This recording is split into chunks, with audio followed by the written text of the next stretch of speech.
La scène 1 s'éteint, la 2 s'allume. L'Herciel est dans une cellule capitonnée. L'Herciel. Trouble de la pensée, trouble de la personnalité, un hachoir. État pathologique, comportement schizophrénique, un hachoir. Délire paranoïaque, idée suicidaire, un hachoir. Mégalomanie, perversion sexuelle, un hachoir. Frustration, désir refoulé, un hachoir. Conscient, inconscient, un hachoir.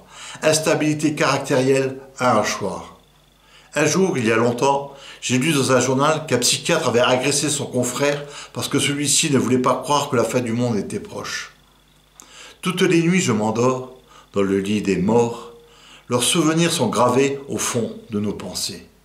Mais je vois dans mes songes des fantômes de mensonges qui deviennent crédibles quand ils jurent sur la Bible qu'ils sont là et bien là, et qu'ils soutiennent mon combat. Ma lutte de chaque moment pour prolonger cet instant d'euphorique plénitude dans ma grande solitude. Que se succèdent pour toujours les secondes volées au jour, et à cette nuit étoilée, le comète égaré. Je suis le centre de l'univers dans les entrailles de la Terre. Je suis juste une personne qui peut pousser les gens à explorer inconsciemment le paroxysme de leur personnalité. Ça se traduit toujours par de la haine. Cette haine était-elle déjà dans cet être unicellulaire au fond des océans? Cette aversion qui doit détruire ce monde afin de ne plus polluer le reste de l'univers, mal ou bien, mal et bien, c'est la même chose. Le mal n'est que l'ombre du bien. Pourquoi Constance s'est-elle intéressée à moi?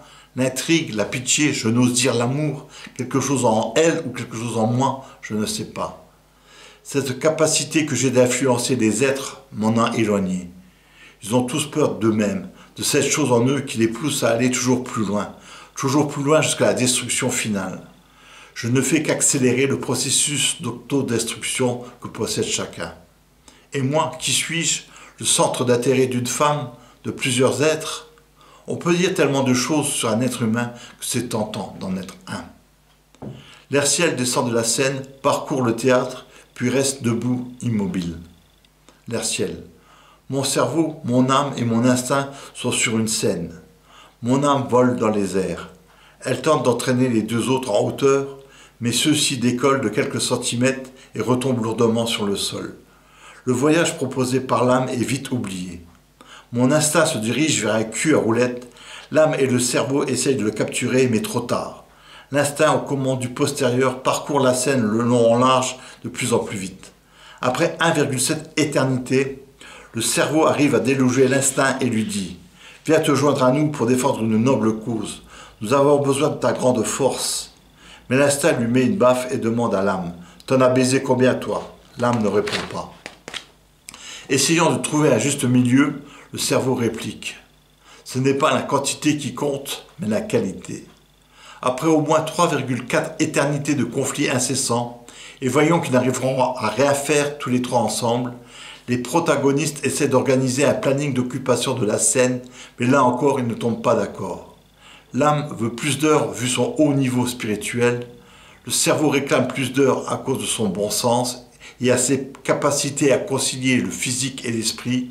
D'ailleurs, il argumente en expliquant que c'est lui qui a eu l'idée du planning.